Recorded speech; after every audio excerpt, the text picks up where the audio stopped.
ఈనాడు నా కాన్స్టిట్యున్సీకి medical college తీసుకొచ్చుకున్నాం, వెటర్నరీ కాలేజ్ తీసుకొచ్చుకున్నాం, అగ్రికల్చర్ కాలేజ్ తీసుకొచ్చుకున్నాం, పారామెడికల్ కాలేజ్ తీసుకొచ్చుకున్నాం, నర్సింగ్ కాలేజ్ తీసుకొచ్చుకున్నాం, ఫిజియోథెరపీ కాలేజ్ తీసుకొచ్చుకున్నాం, ఇంజనీరింగ్ కాలేజ్ తీసుకొచ్చుకున్నాం, ఐటీఐ తీసుకొచ్చుకున్నాం, ఏటీసీలను తీసుకొచ్చుకున్నాం, జూనియర్ కాలేజీలను తీసుకొచ్చుకున్నాం, డిగ్రీ కాలేజీలను తీసుకొచ్చుకున్నాం.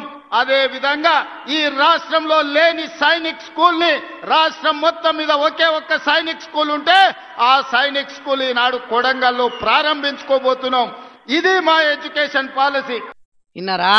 ఎన్ని కాలేజీలు ఉన్నాయో అన్ని కాలేజీలను కూడా ఓట్లేసి సీఎం రేవంత్ అన్నను ఎమ్మెల్యే గెలిపించిన కొడంగల్ నియోజకవర్గాన్ని తీసుకుపోయిందట. ఆఖరుకు రాష్ట్రం మొత్తం మీద ఒక్కటే ఒక్క సైనిక్ స్కూల్ ఉంటే దాన్ని సుతం కొడంగల్కే తీసుకుపోయిందట.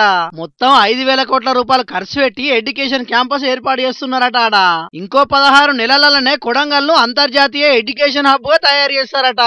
ఇట్లా విద్యా సవలతులే కాదు, కొడంగల్ యూత్ కు ఉద్యోగాలు సుతం వచ్చేటట్టు చేస్తున్నారట సీఎం రేవంత్ అన్న.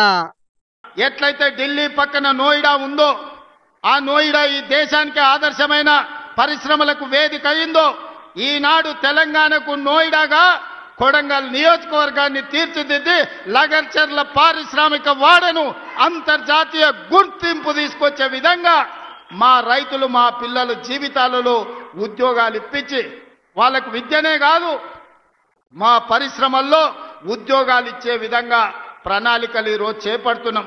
ఉద్యోగాల ముచ్చట్ల నోయిడా ఎట్లయితే దేశానికి ఆదర్శంగా నిలిచిందో కొడంగల్ సుతం తెలంగాణలో ఆదర్శంగా తీర్చిదిద్దుతానని మాట ఇచ్చిండు రేవంత్ అన్న. సిమెంట్ పరిశ్రమతో నట్టుగా అన్ని తీర్ల పరిశ్రమలు వస్తాయి కాబట్టి ఇక్కడ యువతకు ఉద్యోగాలు దండిగానే వస్తాయని చెప్పుకొచ్చిండు.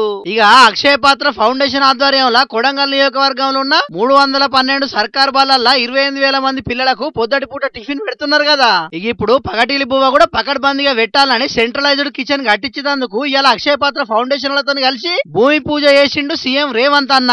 అటెంక పెట్టిన మీటింగ్ లా ఇట్లా మాట్లాడే వరకు అక్కడ జనాలంతా ఖుషి అయ్యిర్రు. కాకుంటే ఈ ముచ్చటిన్న రాష్ట్రంలో ఉన్న కడవ నిరుద్యోగులు మాత్రం మీ నియోజకవర్గంలో ఉన్నోళ్లే నిరుద్యోగులా, మేము ఏండ్ల కవానం ఉద్యోగాలు లేకుండా తిరుగుతున్నది మీకు గానస్తలేదా?